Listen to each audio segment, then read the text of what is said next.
Si Maurice Watson, isang 29 na taong gulang na security officer sa Silverwind Airport, ay magsisimula pa lamang ng isa na namang karaniwang duty. Hindi niya alam na ang pagkakita niya sa isang misteryosong matandang lalaki ang magpapabago ng lahat.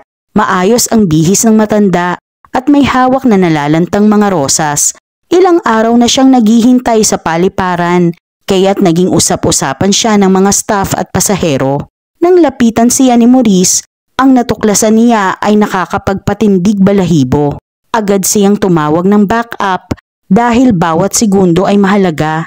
Kasi silip pa lamang ng sikat ng araw sa malaking bintana ng Silverwind Airport.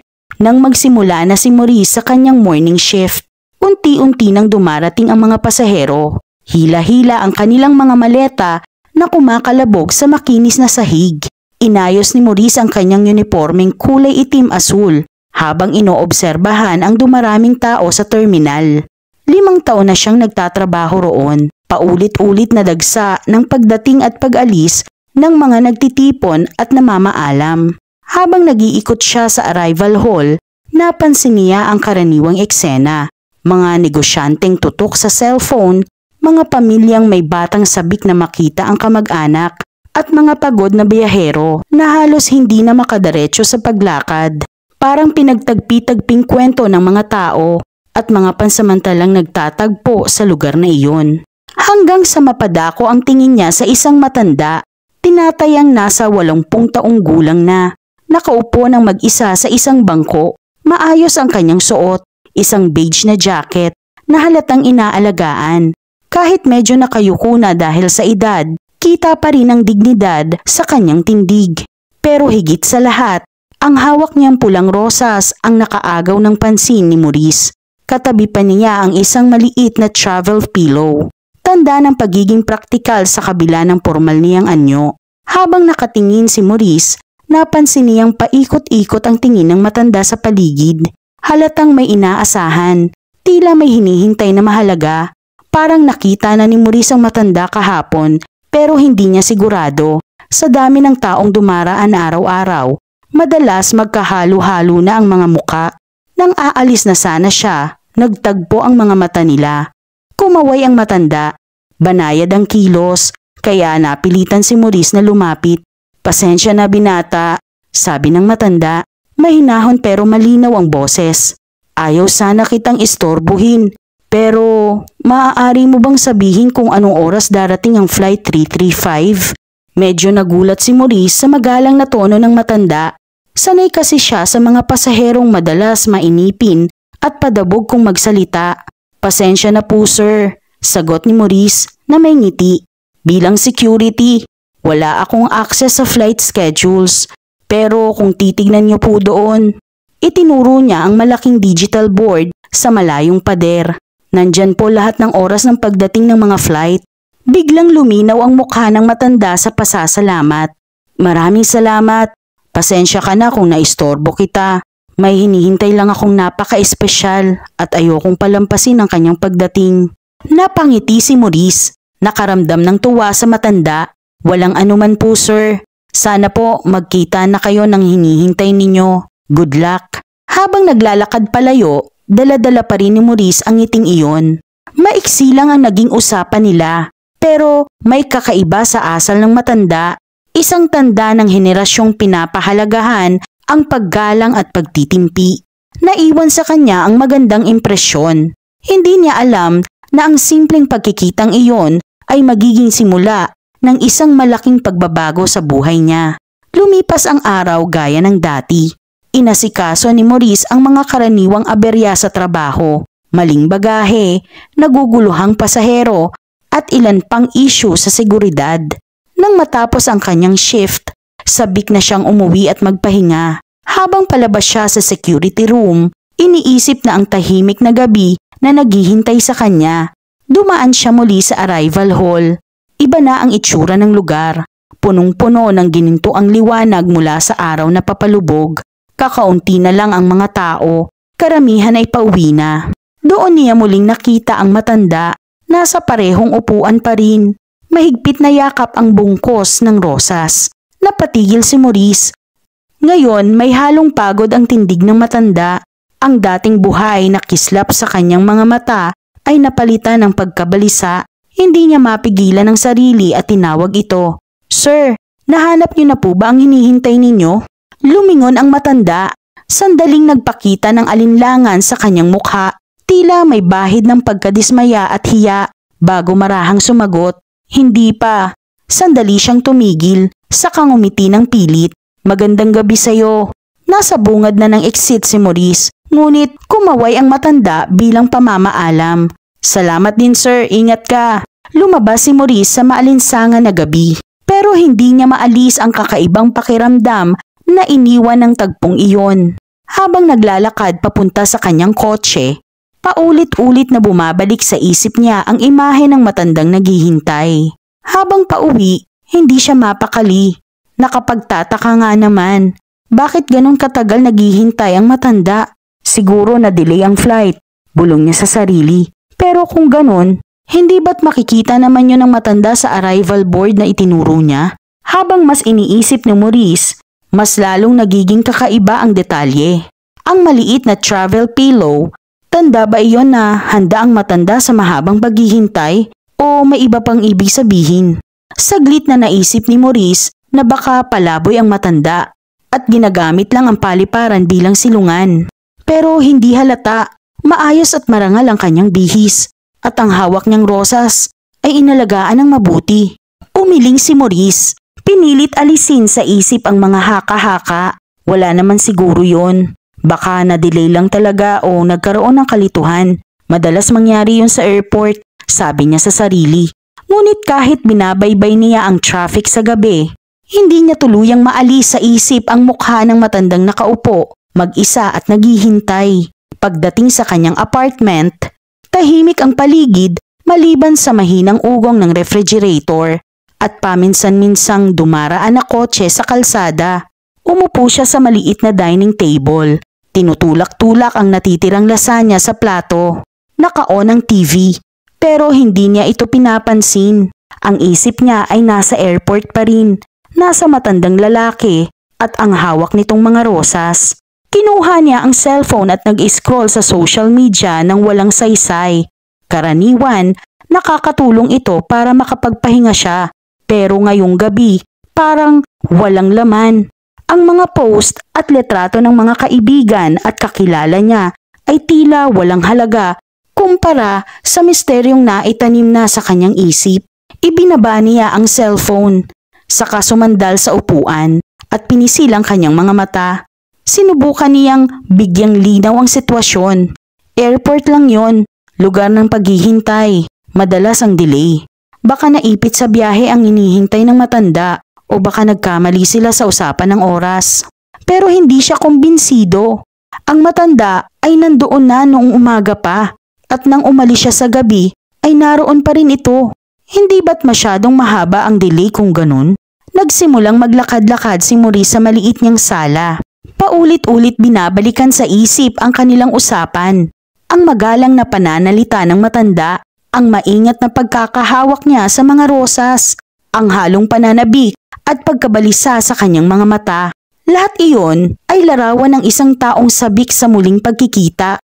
Pero bakit walang dumating? Napatingin si Maurice sa isang naka-frame na litrato sa kanyang bookshelf. Siya at ang kanyang lola. Kuha ilang buwan bago ito pumanaw. Napatigil siya.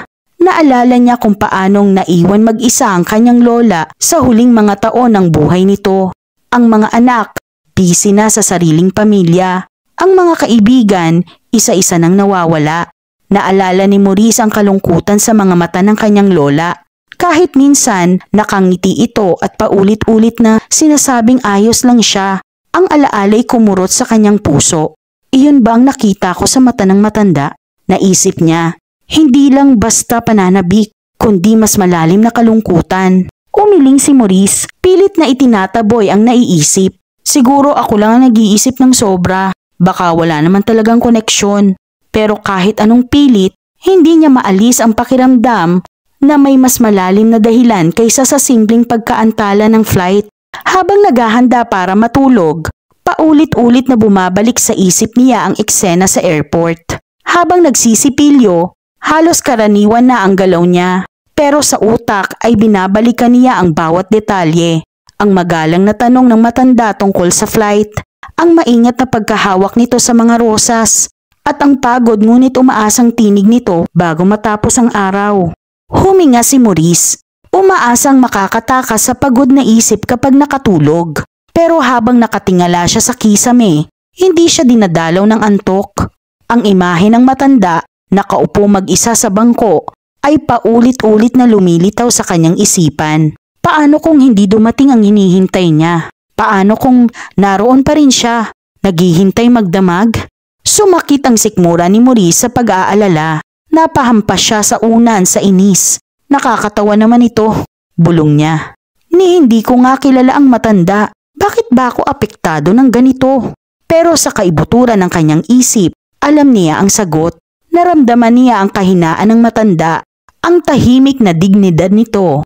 Kahit harap-harapan sa maaaring matinding pagkadismaya, naalala niya ang kanyang lola, ang lungkot na dinadala ng matatanda kapag naiwan sila ng mabilis na ikot ng mundo. Lumalim ang gabi at nakatulog din si Maurice, ngunit balisa, ang kanyang panaginip ay halo-halong imahe ng mga terminal, bakanting upuan, nalalantang rosas, at mga pagkikitang hindi nagkatotoo. Sa lahat ng yon, malinaw ang isang bagay. Ang matanda, naghihintay pa rin, tila banta sa gitna ng dumaraang mga mukha. Kinabukasan, tumunog ang alarm. Bumangon si Maurice na parang hindi nakapagpahinga. Dinadala pa rin ang bigat ng gabi. Habang nagbibihis para sa trabaho, nangako siya sa sarili. Ngayon, aalamin ko ang totoo. Hindi lang para sa akin, kundi para sa mabait na matandang yon. Maaga siyang dumating sa Silver Wind Airport, dala ng halo ng kuryosidad at pag-aalala. Tahimik pa ang paliparan, kakaunti pa lamang ang mga biyahero at ang night shift staff ay papaalis pa lamang. Habang naglalakad si Maurice sa arrival hall, bumalik ang pakiramdam niya. Bumagal ang kanyang mga hakbang nang malapit na siya sa lugar kung saan niya unang nakita ang matanda. Mula sa malayo, namataan niya ang isang figura nakaupo sa parehong bangko. Biglang bumilis ang tibok ng kanyang puso. Habang papalapit, napatunayan ni Maurice ang kanyang hinala. Iyon nga ang parehong matandang lalaki. Pero ang itsura nito ngayon ay nagpakirot sa dibdib niya. Natulog ang matanda. Nakasandal ang ulo sa maliit na travel pillow na napansin ni Maurice kahapon. Ang bungkos ng rosas ngayon ay lantang-lanta na at nasa kandungan pa rin ito. Mahigpit na hawak ng bahagyang nakakipot na mga daliri. Nakatayo lang si Maurice sandali, tinititigan ng tanawin. Ang dating maayos na beige jacket ng matanda ay gusot na ngayon. Ang kanyang sapatos, dati makintab, ay may gasgas na mula sa mahabang paghihintay. Sa pagtulog niya, mas halata ang kanyang katandaan at kahinaan. Wala na ang kislap ng pag-asa na nakita kahapon. Pinalitan ng payapang pagod. Bumugso ang iba't ibang damdamin ni Maurice, pag-aalala, lungkot at isang gumugulong na kaba. Halatang inabot ng magdamag sa airport ang matanda. Totoo, hindi naman bihira ang mga taong naghihintay ng matagal sa paliparan, pero magdamag? Iba na ito, may mali. Gustong gisingin ni Maurice ang matanda, itanong kung ayos lang siya at kung may maitutulong siya, pero natigilan siya. Nakita niya ang payapang mukha ng matanda at naisip kung gaanong kahirap ang buong maghapon at magdamag na paghihintay sa malamig na bangko ng paliparan. Hindi niya kayang sirain ang kaunting pahinga na natamo nito. Nagpatuloy na lang si Maurice patungo sa security room. Puno ng tanong at pangamba ang kanyang isip. Habang nagbibihis ng uniforme, hindi niya maalis sa isip ang larawan ng natutulog na matanda, ang nalalantang rosas, ang gusot na kasuotan, ang balikat na bagsak sa sobrang pagod. Nagdesisyon si Maurice, babantayan niya ang matanda buong araw. At kung hanggang hapon ay walang magbago, makikialam na siya kahit nakakailang o parang nakikialam na siya sa pribadong buhay nito. Maliwanag na may mali at dama niya na may pananagutan siyang alamin ang totoo. Sinisimulan niya ang kanyang rounds, pero paulit-ulit bumabalik sa isip niya ang anyo ng matanda. Sino ba ang hinihintay nito ng ganong katagal? Bakit hindi pa dumarating? At higit sa lahat, ano kaya ang magagawa niya para makatulong? Lumipas ang umaga na puno ng karaniwang gawain at responsibilidad. Pero para kay Maurice, may kasamang tensyon sa ilalim. Mas madalas siyang tumitingin sa orasan. Binibilang ang oras bago siya muling makasilip sa matanda. Sa mga tahimik na sandali, pinaglalaruan niya sa isip ang iba't ibang posibilidad. Baka matagal nang minamahal ang hinihintay nito at ngayon lang muli magkikita. O baka naman isang kamag-anak na matagal nang malayo at nagkamali lang sila ng usapan tungkol sa oras ng pagdating. Ngunit bawat posibilidad na maisip niya ay mas lalo lang nagbubukas sa mas maraming tanong kaysa sagot. At pagsapit ng tanghalian, nagpasya si Maurice. Babalikan niya ang matanda at ngayong pagkakataon, kakausapin niya ito ng mas seryoso. Kailangan niyang maintindihan kung ano talaga ang nangyayari. At higit sa lahat, kailangan niyang masiguro na ayos lang ang matanda. May halong determinasyon at kaba. Naglakad siya pabalik sa arrival hall. Ano man ang misteryo sa likod ng matandang naghihintay, handa na siyang harapin ito.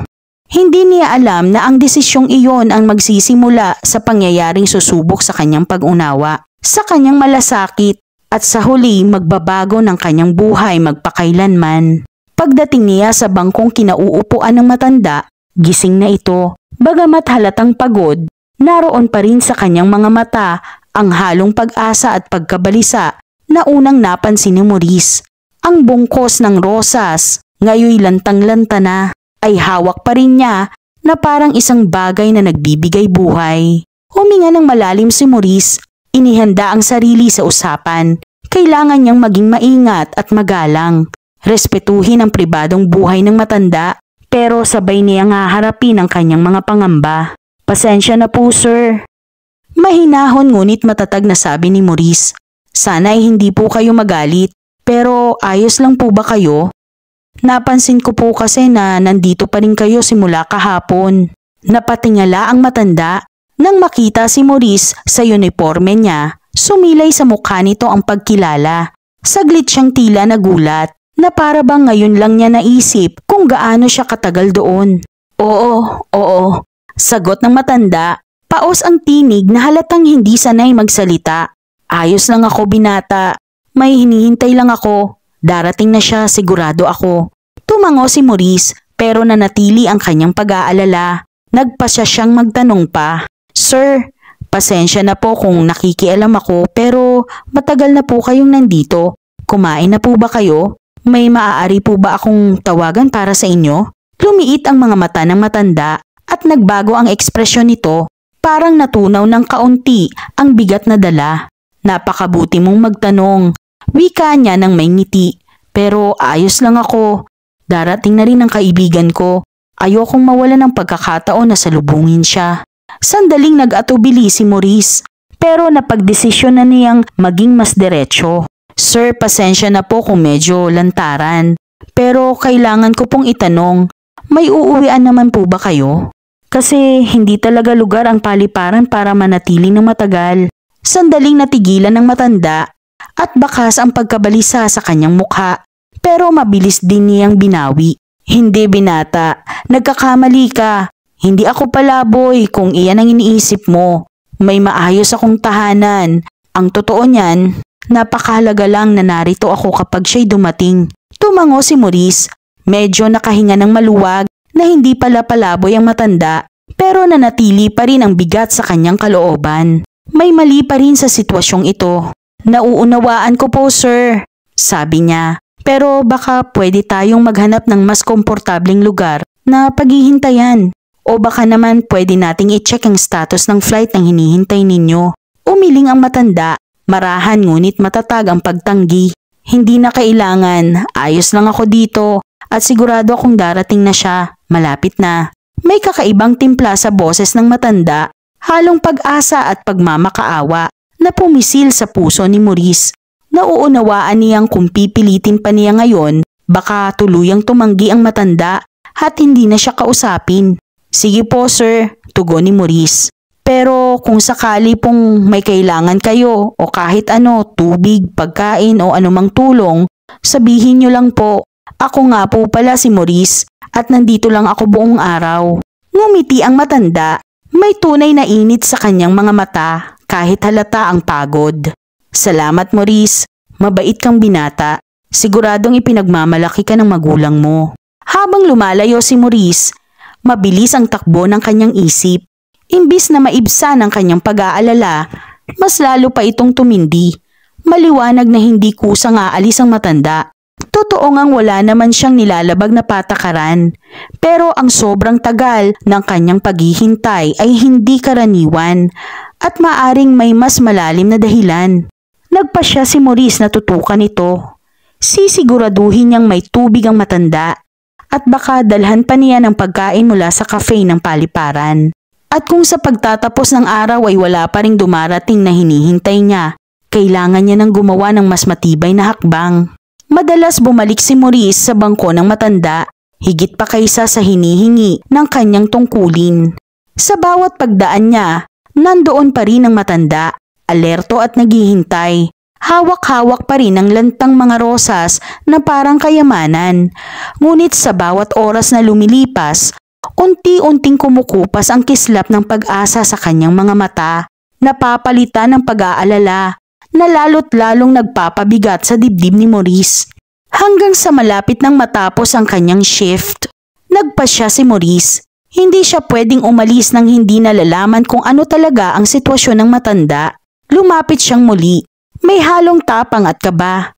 Sir, maingat na sabi ni Maurice. Sana po ay hindi kayo magagalit, pero nag-aalala po talaga ako. Matagal na kayo naghihintay dito. May magagawa po ba ako para tulungan kayo? Baka pwede po nating subukang kontakin ang taong hinihintay ninyo.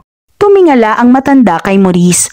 Saglit na parang tatanggihan niya ulit ang alok, pero biglang nag-iba ang kanyang anyo. Ang matyagang pag-asam ay nabasag.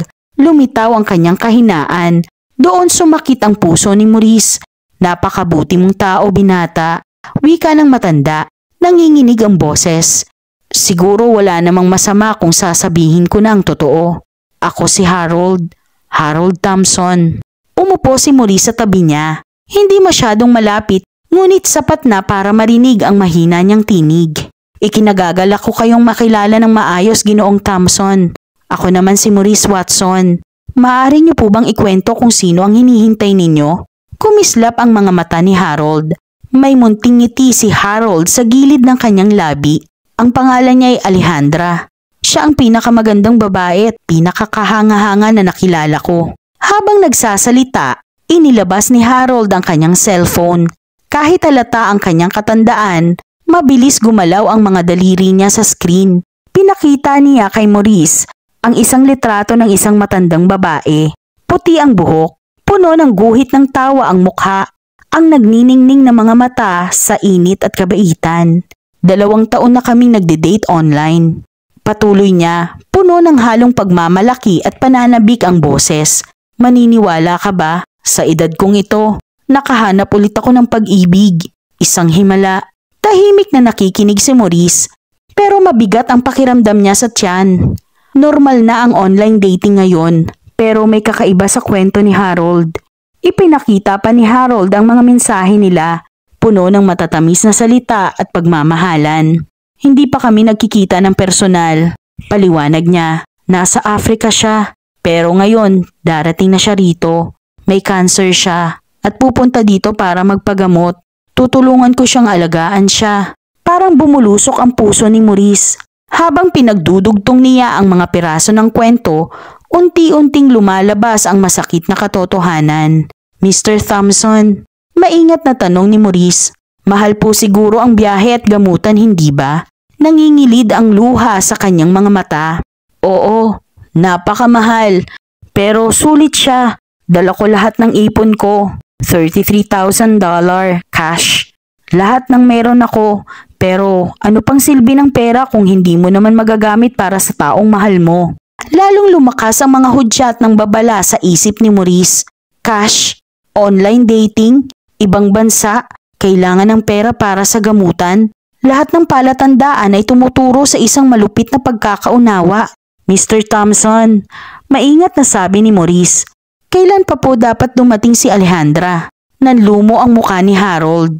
Dapat nung isang araw pa, pero nagkaproblema raw sa flight niya sa Africa. Kailangan daw ng dagdag na pera para marebook ang ticket, kaya ipinadala ko. Pero ngayon, darating na talaga siya. Dumagsa ang lungkot at galit sa dibdib ni Maurice. Ang mabait at maaasahang matandang ito ay malinaw na biktima ng isang malupit na scam. Pero paano niya sasabihin? Paano niya dudurugin ang pag-asang bumubuhay kay Harold nitong mga nakalipas na 3 araw? Bago pa siya makapag-isip kung ano ang susunod na gagawin, biglang nag-vibrate ang cellphone ni Harold. Kumislap ang mukha ng matanda sa tuwa. Siya na, sigaw niya. Kararating lang daw niya at makakalabas na siya sa loob ng 10 minuto. Pinapaalala lang niya na dalhin ko ang pera. Nanginginig si Harold sa galak. Tila sumisigaw ang buong katawan niya sa tuwa. Nakita mo na, sabi ko sa'yo darating siya. Laging may paraan ng pag-ibig. Para bang sinuntok si Maurice sa sikmura. Alam niya kung ano ang susunod na mangyayari. Ang malupit na katapusan ng isang magarbong panluloko. At doon, bigla siyang nagpasya. Mr. Thompson, wika niya. Matatag ngunit mahinahon. Kailangan niyo po akong pagkatiwalaan. Pwede po ba yun? Naguluhan si Harold sa biglaang pagbabago ng tono. Pero dahan-dahan siyang tumango. Kukunin ko muna ang telepono niyo at tatawag ako ng tulong. Ipapaliwanag ko ang lahat pero ngayon, kailangan niyo pong manatili rito. Huwag kayong aalis kahit anong mangyari. Pwede po ba yun? Lumalim ang kalituhan ni Harold. Pero nakita niya ang sensiridad sa mukha ni Maurice kaya tumango pa rin siya. Mabigat sa loob pero buo pa rin ang loob. Kinuha ni Maurice ang telepono at lumayo saglit. Pabilis siyang tumawag ng backup. Pabulong at nagmamadaling ipinaliwanag sa kapwa-pulis ang sitwasyon. Habang nagsasalita, napansin niya si Harold na nakaupo sa bangko. Mahigpit na hawak ang mga rosas. Nakatuon ang mga mata ng matanda sa pintuan. Hinihintay ang isang babaeng hinding-hindi darating. Alam ni Maurice na ilang minuto lang, madudurog ang mundo ni Harold. Pero mas alam niyang hindi niya kayang hahayaang mawala ang lahat ng ipon ng mabait na matandang ito. Paparating na ang backup at pinatatag niya ang sarili para sa katotohanang mangyayari. Bumalik siya sa upuan, mabilis ang tibok ng puso at sinulyapan si Harold. Naroon pa rin ang matanda, nakaupo, hawak ang cellphone at ang nalalantang rosas. Nakatitig sa pintuan ng labasan. Kita ang halong tuwa at kaba sa kanyang mukha. Parang tinusok ang dibdib ni Maurice sa guilt. Alam niyang ilang saglit na lang ay masisira ang pag-asa ni Harold. Dumating ang mga kasamahan ni Maurice. Nakasibilyan para hindi halata. Maingat silang pumesto sa paligid ng exit. Para bang mga ordinaryong pasahero. Nasilip niya si Officer Sarah Chen. At tumango siya. Gumanti ito ng tango. Handa na ang lahat. Binalik niya ang tingin kay Harold na tila walang kamalay-malay sa presensya ng mga undercover na pulis sa paligid. Hindi mapakali ang matanda, halatang kinakabahan. Palipat-lipat ang tingin sa kanyang cellphone at sa pintuan. Mr. Thompson, mahinahong sabi ni Maurice. Ayos lang po ba kayo? Tumingala si Harold. May nanginginig ng ngiti. Oo, medyo kinakabahan lang siguro. Una naming pagkikita ng personal, alam mo na. Nabuo ang bukol sa lalamunan ni Maurice. Gusto na niyang sabihin ang katotohanan para mailigtas si Harold sa sakit. Pero alam niyang mas mahalaga ngayon ang kaligtasan nito at ang panghuli sa mga kriminal. Siguradong magiging maayos ang lahat. Sagot ni Maurice, pilit ang ngiti. Huwag mong kakalimutan ang sinabi ko ha. Dito ka lang. Kahit anong mangyari, huwag kang aalis. Nagkakaintindihan po ba tayo? Tumango si Harold. Kahit medyo nagtataka sa pagiging mariin ni Maurice. Siyempre, pero bakit? Normal lang ito. Parte ng security procedure ng airport. Mabilis na paliwanag ni Maurice. Magtiwala ka lang. Habang pumapayag si Harold, bahagyang umiingay ang radyo ni Maurice. Handa na ang buong team. Ramdam ang bigat ng tensyon sa paligid. Naghihintay sa galaw ng mga scammer. Si Harold na walang kamalay-malay sa lahat ng ito, patuloy na nakatingin sa pintuan, sabik na sabik. Dahan-dahang dinala ni Maurice ang kamay sa kanyang nakatagong baril. Umaasa siyang hindi niya ito kakailanganin, pero handa siyang protektahan si Harold anuman ang mangyari. Para kay Maurice, ang kaligtasan ni Harold at ng ibang pasahero sa paliparan ang pinakamahalaga. Habang lumilipas ang minuto, lalo niyang nararamdaman ang bigat ng paghihintay. Handa na ang kanyang team, nakahanda na ang bitag. Kailangan na lang nilang hintayin na pumasok ang mga scammer. Patuloy sa normal na galaw ang paliparan, mga anunsyo sa speaker, kalabog ng mga maleta, usapan ng mga biyahero, pero para kay Maurice, parang lahat iyon ay nawala sa background. Buo ang atensyon niya sa misyon. Hanggang sa dumating ang pinakahihintay nilang sandali. Mula sa parking area, may dalawang lalaking pumasok. Pareho silang nakaitim na jacket at sombrero. Maingat ang galaw, pero halatang may hinahanap. Nang tumama ang tingin nila kay Harold, bumilis ang tibok ng puso ni Maurice. Ito na. Habang papalapit ang dalawa, napansin ni Maurice ang tingin nila kay Harold. Sa mga rosas at sa sabik na mukha ng matanda, nagkatinginan sila para bang nagkasundo sa isang tahimik na senyales. Lalong tumindi ang tensyon. Nagulat si Harold nang makita ang dalawang estranghero. Halata ang kalituhan sa kanyang mukha. Hindi ito ang babaeng inaasahan niyang dumating. Agad nagsalita si Maurice sa radyo. Ngayon na! Mabilis siyang sumugod. Biglang nagkaroon ng kontroladong kaguluhan. Lumapit ang kanyang mga kasama. Sanay na sanay sa kilos. Si Officer Chen, agad na tinabig ang mas mababang lalaki. At may nalaglag na bagay mula sa bulsa nito. Isang cellphone, hindi baril. Ikinagaan ng loob ni Maurice. Ang mas matangkad na sospek naman ay nagtangkang tumakbo pero agad din siyang napalibutan ng dalawang pulis. Si Maurice mismo ay pumwesto sa harap ni Harold. Tinatabunan siya para sa kaligtasan nito. Nabitiwan ng matanda ang mga rosas at tila natigilan sa pagkabigla. Airport security! Huwag gagalaw! Malakas na sigaw ni Maurice. Puno ng otoridad. Napaatras ang mga tao sa paligid. Nagulat at namangha. Ang iba naman ay naglabas ng cellphone at nagsimulang mag-record. Ang ilan naman ay mabilis na lumayo para hindi madamay. Nakita ni Maurice ang takot sa mga mata ng dalawang sospek. Alam nilang bagsak na ang kanilang plano. Wala na silang kawala. Itinaas ng dalawa ang kanilang kamay. Sumuko. Luhod! Kamay sa batok! Matatag at malinaw ang boses ni Officer Chen. Nang utusan niya ang mga sospek. Sumunod agad ang dalawa at nilapitan sila ng team ni Maurice para pusasan. Ang tunog ng bakal na nag-click ay kumalat sa katahimikan ng paligid. Habang kinakapkapan sila, nakuha ng mga pulis ang kanilang mga cellphone, pitaka at isang maliit na notebook na posibleng naglalaman ng mga detalye ng kanilang panlilinlang. Sa gitna ng kaguluhan, hindi inalis ni Maurice ang kanyang kamay sa balikat ni Harold para protektahan siya at para hindi rin makialam. Nang masiguro niyang ligtas na, buong atensyon niyang hinarap ang matanda. Litong-lito si Harold, ang mukha niya ay puno ng pagkalito at unti-unting takot. Palipat-lipat ang tingin niya sa mga sospek at kay Maurice. Pilit iniintindi ang nangyayari. Maurice! Nanginginig ang tinig niya. Anong nangyayari? Nasaan si Alejandra? Parang sinakal ang dibdib ni Maurice sa nakita niyang lungkot sa mga mata ni Harold. Dahan-dahan niyang inalalayan ang matanda pabalik sa upuan.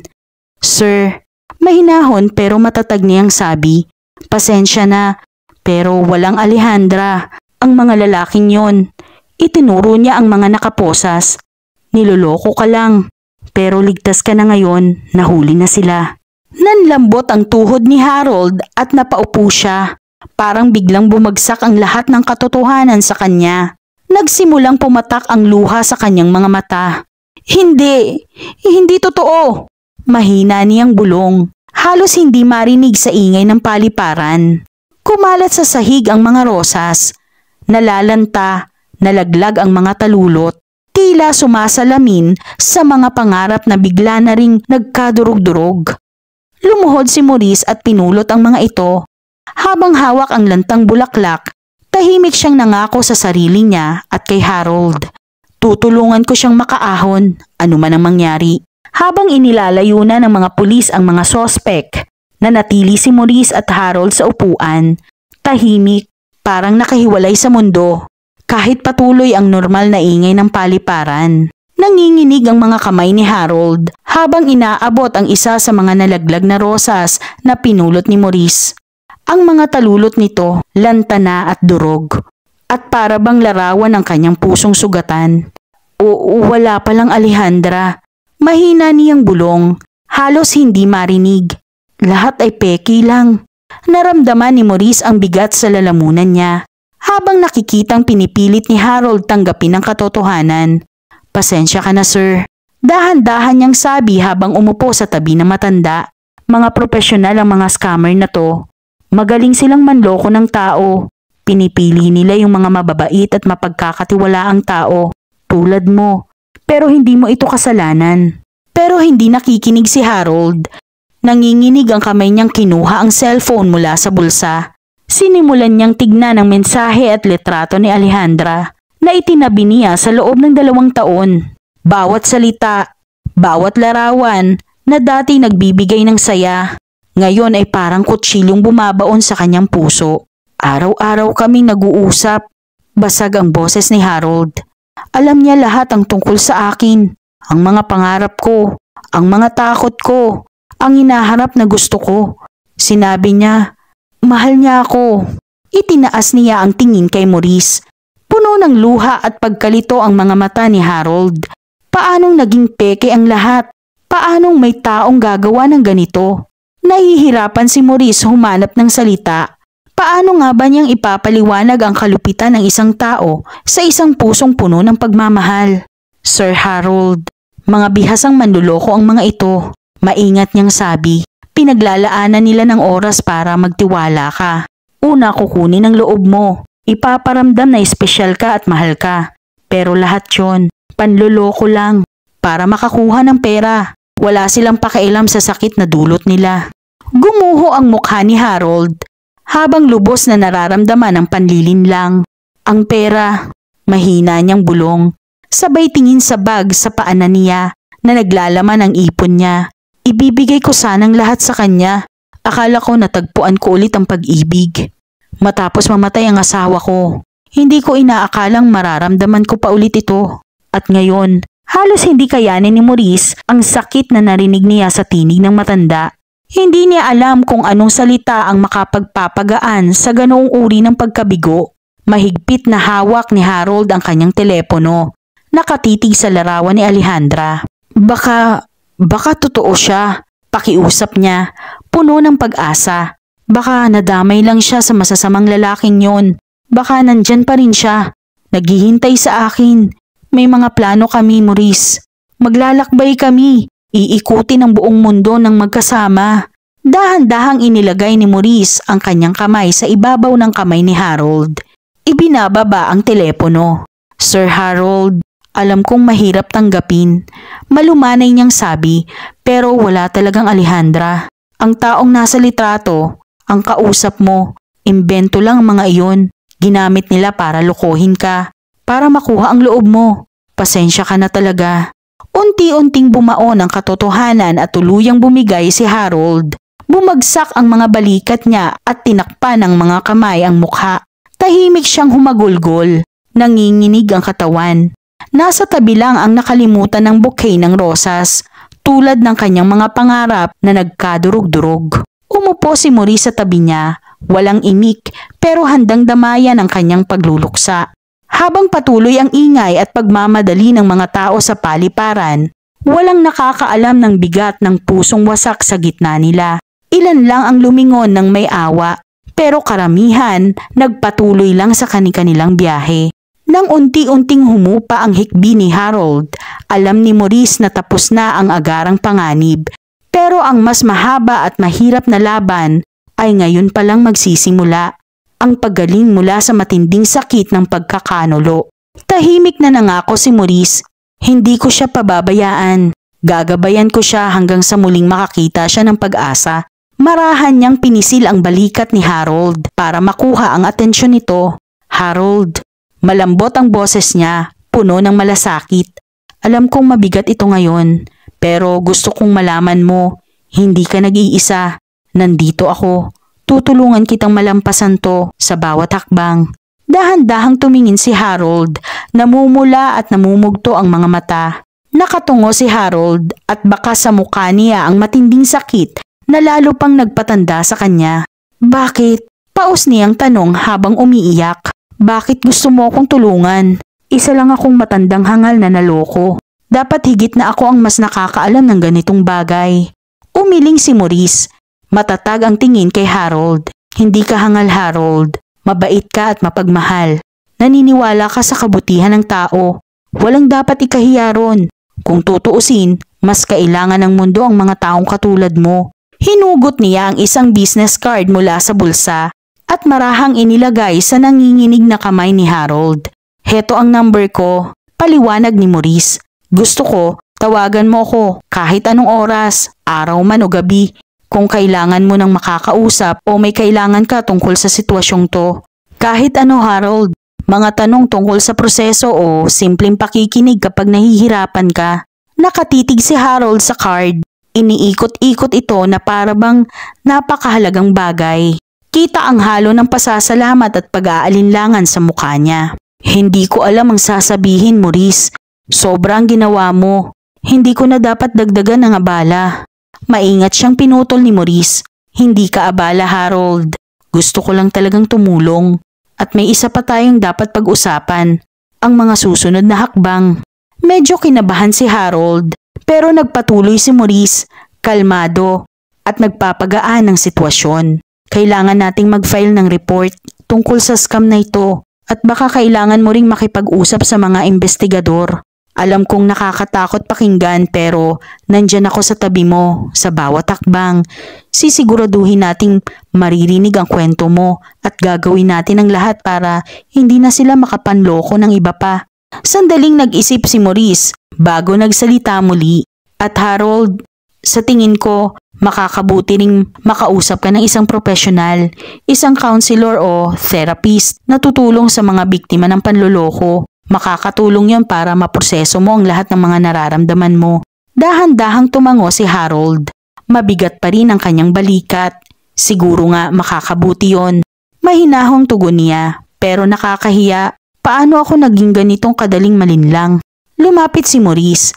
Mariin pero mabait ang boses. Makinig ka, Harold. Wala kang dapat ikahiya. Krimen ang ginawa nila sa'yo. Sila ang eksperto sa panlilinlang.